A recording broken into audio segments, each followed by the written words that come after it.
Hi, everybody, and welcome to our module on obstructive lung disease. In the module on pulmonary function testing, I discussed the differences between obstructive and restrictive disease in terms of lung volumes and PFTs. But let me just highlight a couple of the key points here. In obstructive disease, you have air trapped inside the lungs because it can't get out. You also have slow flow of air going out and therefore less air going out in total. This means that you're going to have a reduced forced expiratory volume in the first second, and this is because of that slow flow out due to obstruction. You also have a reduced forced vital capacity because there's less air that you're pushing out with each breath.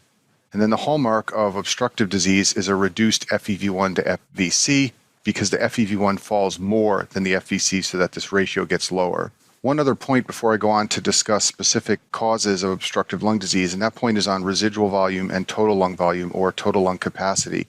We don't normally measure these because they're very difficult to determine clinically, but if you were to measure them, you'd find that both go up in obstructive disease, and this is from air trapping. You can think of the lungs as a big balloon and the whole bronchial tree as the outlet of that balloon. And if you get an obstruction to outflow, this means that with each exhalation, less air goes out. So slowly over time, volume builds up and that balloon gets bigger and bigger. This means you have a bigger residual volume left in the lung at the end of each breath. It also means you have an increased total lung capacity, and that's sometimes confusing. You think with lung disease you'd have less lung capacity, but you actually have more in obstructive disease even though less is going out with each breath, and make sure that's clear in your mind. The opposite of this is true in restrictive disease. Both of these numbers fall in restrictive disease, and that's because there's a restriction, so that balloon of the lungs just can't fill as much to bring air in, and therefore if you were to measure the total capacity, you'd find it smaller than normal, and the residual volume is also smaller than normal. Now we're going to talk about specific causes of obstructive lung disease, and there are four that you need to know: chronic bronchitis, emphysema, asthma, and bronchiectasis. So first we'll talk about chronic bronchitis, and this condition has a completely clinical definition. It's an arbitrary clinical definition that was decided on years ago, but it's been used in clinical trials and it's always stuck, and we continue to define the disease this way. So to say that someone has chronic bronchitis, they have to have a chronic cough that's productive of sputum for at least 3 months over 2 years with no other cause of cough present. And you should know that chronic bronchitis, like other forms of obstructive lung disease we'll talk about, is strongly associated with smoking. In chronic bronchitis, you get hypertrophy of the mucus secreting glands, and this means there's going to be a lot of mucus and a lot of phlegm. And you can actually define how severe the disease is by something called the Reed index. So in the bronchial wall, you have an epithelial layer with epithelial cells here. Then you have a layer with some mucus glands in it, and then finally there's a layer of cartilage along the bottom. Now normally this mucus layer here is about 0.4 or so of the total thickness of the bronchial wall. When it gets to be greater than 0.5, that starts to define severe chronic bronchitis, and it can get very high in smokers with severe lung disease. And obviously the thicker this entire wall gets, the more it obstructs the flow of air. And the Reed index is something that's usually determined post-mortem. When somebody dies from lung disease, they go and study their tissue at autopsy and find out how thick this glandular layer was in the bronchial wall. So as I said, the Reed index is thickness of glands to the total wall, and a ratio of greater than about 50% defines chronic bronchitis. Another thing that can happen to patients with this condition is that the lungs can plug with mucus. This is called mucus plugging, and this shuts off portions of the lung to ventilation. In addition, there is an increased risk of infection, and people who have chronic bronchitis often get pulmonary infections. So the physiologic consequences of chronic bronchitis are that you have poor ventilation of the lungs. This means the level of carbon dioxide will rise in the blood and the level of oxygen will fall. Because you have a low level of oxygen, you can get hypoxic vasoconstriction in the lungs, and this can lead to pulmonary hypertension, and if it's untreated, it can eventually lead to right heart failure from cor pulmonale. Signs and symptoms you can see in someone with chronic bronchitis are cough from all that phlegm, wheezing from the airway obstruction, crackles from the extra mucus, dyspnea from the poor ventilation, and then finally, you can see cyanosis from shunting. Let me discuss shunting in a little more detail. I discussed this at length in some of the physiology modules. To understand shunting, let's consider a situation where we have two alveoli, one on the left side of the screen right here, and one on the right side of the screen right here. And both alveoli have an associated capillary that's carrying blood past the alveolus to pick up oxygen. Now let's assume that this alveolus on the left becomes plugged with mucus from chronic bronchitis, and therefore it does not fill with air and oxygen. What's going to happen in this situation is blood will flow past the alveolus that's healthy and become 99% saturated with oxygen. blood that flows past the alveolus on the left does not become 99% saturated. It becomes hypoxemic. Its concentration of oxygen may get so low that it may even be about 60% saturated, which is what venous blood can be. The result is when the two streams mix, you get hypoxemia, and that is the mechanism of shunting causing hypoxemia, and that's what happens in chronic bronchitis. Now, you should note here that if you were to give this patient 100% oxygen, it would not help. The blood on the right side of the screen here is already maximally saturated with oxygen. It can't pick up anymore. And the blood on the left side of the screen here is not flowing past a working alveolus to pick up any O2. Now, in reality, we give oxygen to patients with chronic bronchitis all the time, and it does help. However, you should know that the more shunt physiology that they have, the less the oxygen helps. Shunting is really a theoretical mechanism of what's going on at the alveolus level. It can be going on to various degrees in any particular patient who has chronic bronchitis. The next cause of obstructive lung disease we'll discuss is emphysema. So in emphysema, you get tissue destruction inside the alveoli. So why does this happen? Well, a very important concept for you to understand is that at all times inside your lungs, there is a balance between two groups of enzymes. One group is called the proteases, and the other is called the antiproteases. And when these are in healthy balance, you get healthy lungs without tissue destruction. However, if you get too many proteases or too few antiproteases, you will begin to have destruction of the alveoli, and that's what happens in emphysema. So the most common type of emphysema is a type we see in smokers.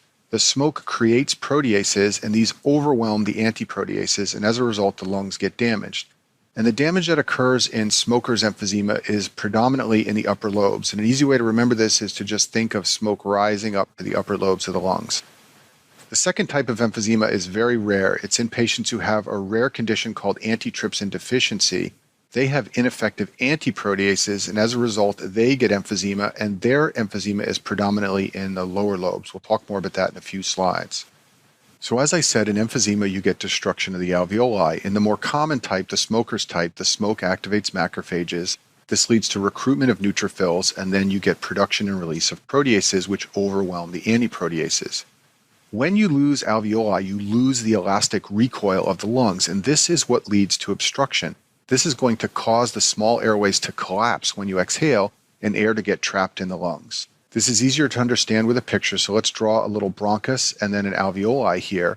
So when you exhale, there are forces pushing down on this bronchus, but it remains open because there is some elastic recoil of the alveoli here.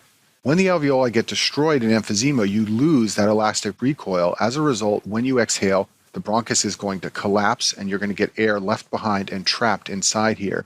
And this leads to the physiology of obstructive lung disease.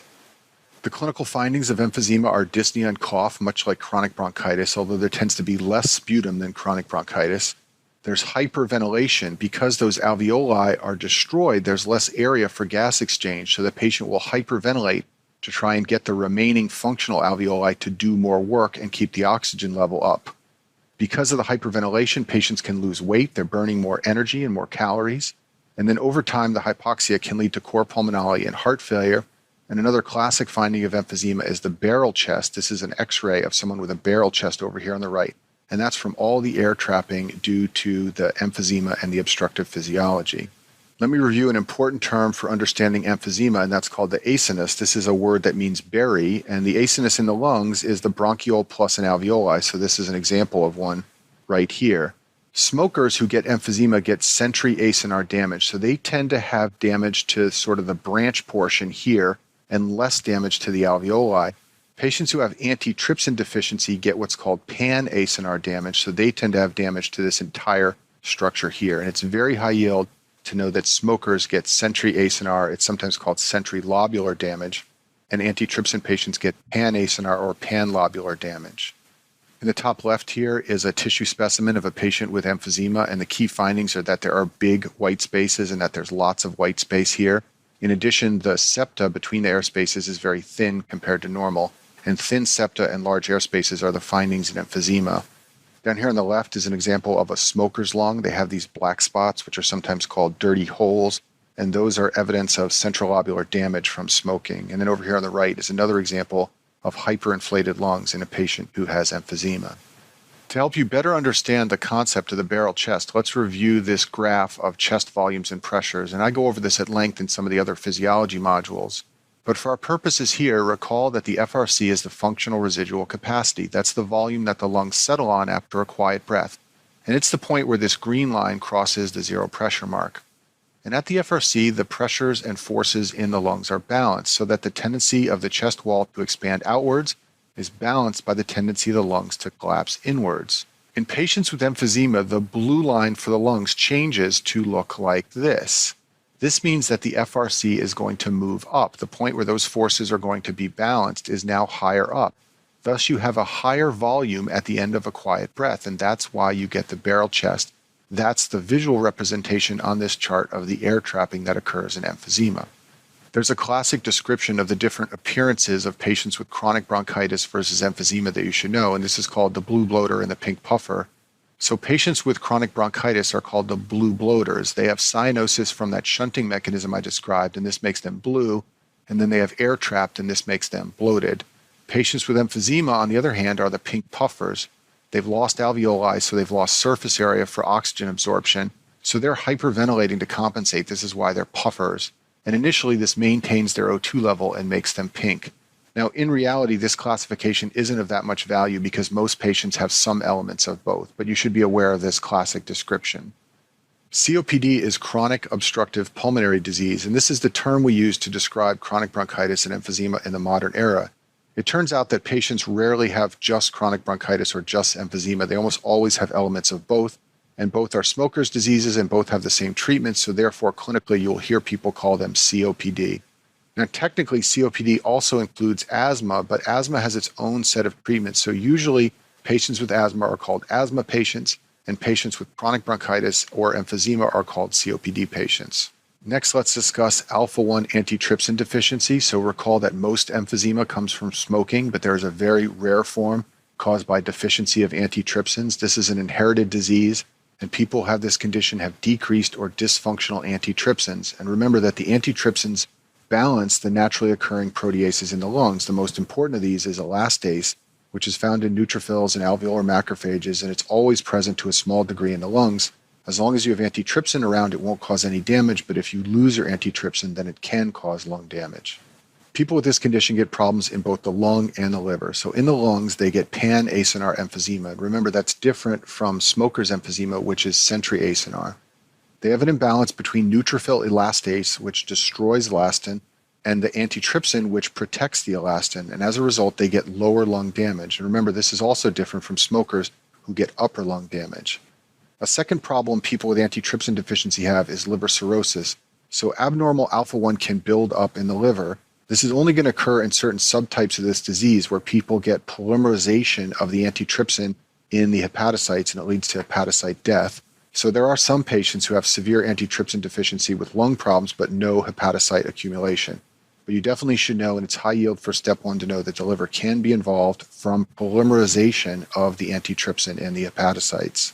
So the classic case of antitrypsin deficiency you should know for your boards is a patient with typical COPD symptoms like cough and sputum and wheezing, but usually they're relatively young. So most patients who get COPD from smoking are in their 60s or 70s. This will be someone who's in their 40s or maybe even younger. On imaging, there'll be emphysematous changes that are most prominent at the base, and on pulmonary function testing, they'll have obstructive physiology. And the question often asks about pan-acinar involvement, so make sure you remember that. And then one thing to know about antitrypsin deficiency is these patients should never smoke. So they have no antitrypsin activity, so the last thing they want to do is smoke and stimulate the neutrophil elastase production. This can be disastrous. Next cause of obstructive lung disease is asthma. This is reversible bronchoconstriction, and reversible is the key word as opposed to COPD. This tends to go back to normal after the acute episode is over. It's usually due to some type of allergic stimulus. It's an example of a type 1 hypersensitivity reaction. And the airways in patients with asthma are hyperresponsive, so they tend to overreact to stimulus and bronchoconstrict. It's common in children. When you do pediatrics rotations, you'll see many kids with asthma. And it's often associated with other allergic or atopic conditions. So the kids who have asthma often also have allergic rhinitis or eczema. They may even have a family history of other allergic reactions. Figuring out the triggers for asthma is an important part of helping patients with the condition. If they can figure out what triggers their bronchoconstriction, then they can just avoid it and they won't get sick. So some common triggers are, first of all, an upper respiratory infection. It's very common for kids with asthma to get a cold and then have an asthma exacerbation. Allergens like animal dander and dust mites and mold and pollen can trigger asthma. So can stress and exercise and cold. And then finally, there's an important but relatively rare subclass of asthma called aspirin-exacerbated disease that we'll talk about now. So there's a rare subtype of asthma called aspirin-exacerbated respiratory disease, and these are patients with asthma who get symptoms triggered by taking aspirin or NSAIDs. They usually have a chronic triad of asthma, chronic sinusitis, and polyps in their nasal passages. So in terms of symptoms, they're going to have recurrent chronic asthma and also runny nose and stuffy head all the time from the rhinosinusitis. And they get exacerbations of their disease when they take aspirin or NSAIDs. The reason this happens is because these patients have a dysregulation of arachidonic acid metabolism. And that's why they love to ask you about this, especially on step 1, because there's a biochem tie-in. These patients overproduce leukotrienes, and that's what leads to the asthma.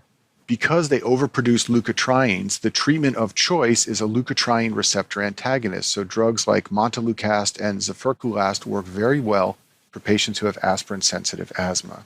Symptoms of asthma tend to be episodic, so they tend to be relatively well for a while and then develop lung symptoms, and then with treatment they can go back to normal.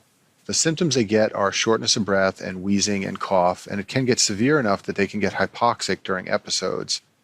One finding in asthma you should know about is called a decreased I to E ratio. So normally the amount of time you spend inspiring to exhaling is about 1 to 2 or maybe 1 to 3.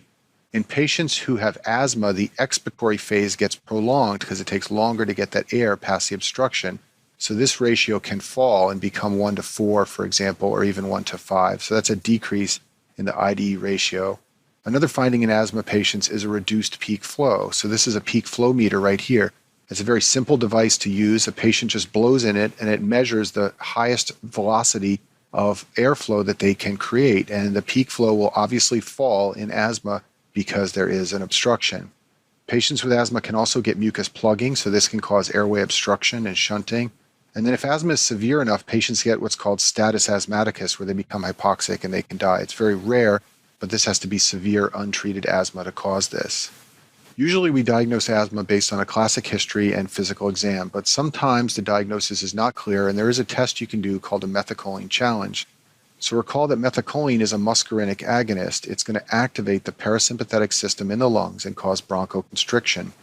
So in a methacholine challenge, you administer increasing amounts of the nebulized drug, and you do spirometry after each dose, and you look for the dose at which FEV1 falls significantly. If it doesn't fall, you say the patient is a non-responder and the test is negative. If it falls at a low dose, you call it a positive test and say that that's suggestive of asthma. There are 2 classic asthma pathology findings that you should be aware of. These are sometimes seen in the sputum of patients with asthma, or sometimes they're discovered at autopsy from patients who die of status asthmaticus.